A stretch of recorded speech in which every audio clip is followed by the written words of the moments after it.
Kerala files సినిమాలో ఎలాంటి దారుణాలు జరిగినాయో ఇవాళ హైదరాబాద్ ఫైల్స్ సినిమా తీసేంత స్థాయిలో ఇవాళ దారుణాలు ఇలా చార్మినార్ ప్రాంతంలో జరుగుతున్నాయి.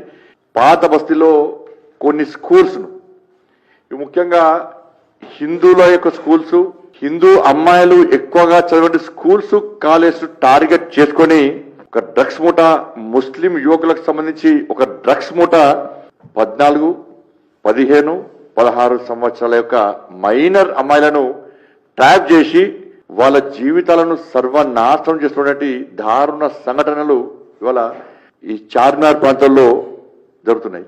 ముస్లిం అమ్మాయిలు ఎక్కువగా చదివే స్కూల్స్ టార్గెట్ కాదు, వాళ్ళంతా ప్రశాంతంగా చదువుకుంటున్నారు. వాళ్ళు చదువుకోవాలి, మాకు ఇబ్బంది అవుతుందల్లా.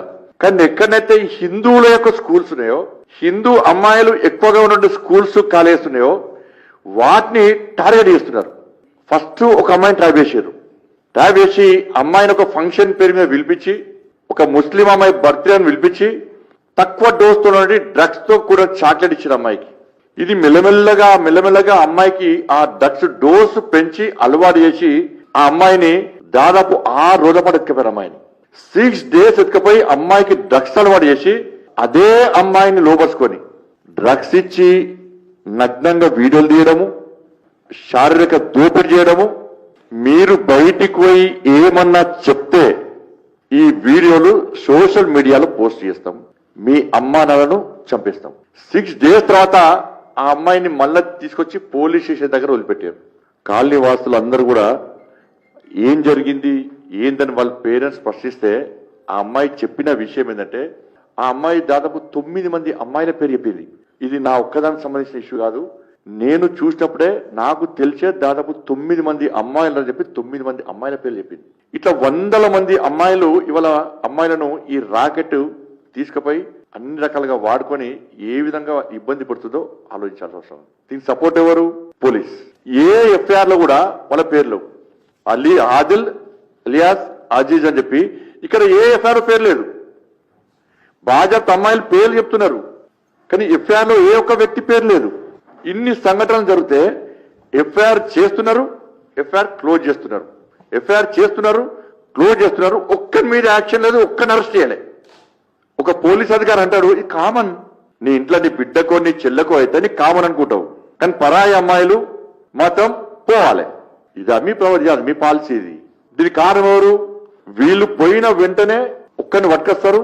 పట్టుకురాగానే ఎంఐఎం పార్టీకి సంబంధించిన ఎమ్మెల్యే ఫోన్ చేస్తాడు, ఎంఐఎం పార్టీ కార్పొరేటర్ ఎవడో వస్తాడు, వాళ్ళని తీసుకొని వీళ్ళ ముందే తీసుకొని పోతాడు. వాళ్ళ అండతో ఇవాళ ఇటువంటి అకృత్యాలు జరుగుతున్నాయి. వాళ్ళ ఇది ఒక్కటి కాదనేది, ఒక్కరు 2, 3 అమ్మాయిలు కాదు, ఇది 100 మంది అమ్మాయిలు వాళ్ళ డ్రగ్స్ అడిక్ట్ అయ్యి వాళ్ళ జీవితాలు మొత్తం సర్వనాశనం చేసుకుంటారు. వాళ్ళ వీడియోస్ అన్ని కూడా ఈ ఫాతిమా కొడుకుల దగ్గర ఉన్నాయి. నేను రాష్ట్ర ముఖ్యమంత్రి గారికి చెప్తున్నాను, మీరు ఒక మంచి టాస్క్ ఫోర్స్ లాంటి ఒక టీంను వేయండి. ఓవైసీ యొక్క ప్రభావితం లేకుండా, ఎంఐఎం పార్టీ నాయకుల యొక్క పైరవులు లేకుండా, రికమెండేషన్స్ లేకుండా పాత బస్సులో పోలీస్ అధికారులు మొత్తమే షిఫ్టింగ్ జరగాలి.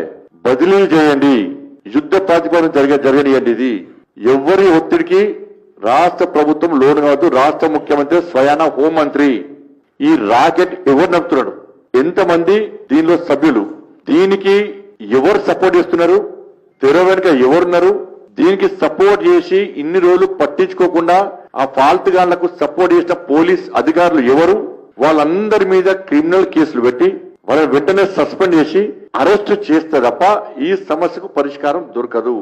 ఇది మాకెందుకులే, ఆ మైనర్ అమ్మాయిల లైఫ్ మాకు అవసరం లేదు, వాళ్ళు ఏనని ఏమనయ్యని ఈ గుండాలు ఏం చేసినా మాకు అవసరం లేదు, మాకు ఓట్లు కావాలి, అధికారం కావాలి, పైసలు కావాలి, ఎంఐఎం పార్టీ సపోర్ట్ కావాలని మీరు అనుకుంటే భారతీయ జనతా పార్టీ రక్షక దళాలను ఏర్పాటు చేస్తాం. మేము ఈ రక్షక దళాలు నిరంతరం మా హిందూ అమ్మాయిలను కాపాడుకోవడం కోసం పక్కా ఏర్పాటు చేస్తాం.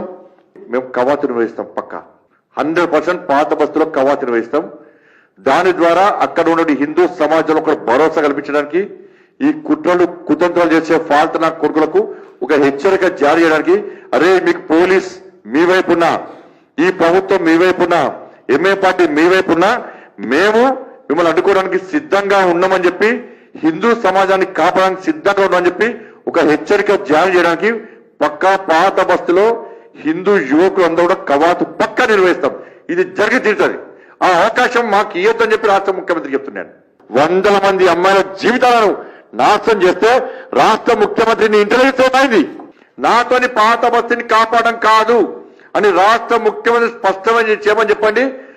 బెంగాలీ హిందూ అమ్మాయిలను కాపాడడం కోసం, బెంగాలీ హిందూ కుటుంబాలను కాపాడడం కోసం ఇలా అమిత్ షా గారితో మాట్లాడతాం. కేంద్ర ప్రభుత్వం అంత నిర్ణయం తీసుకుంటుంది. పాత బస్సులో కేంద్ర బలగాలను పక్కా రప్పిస్తాం మేము.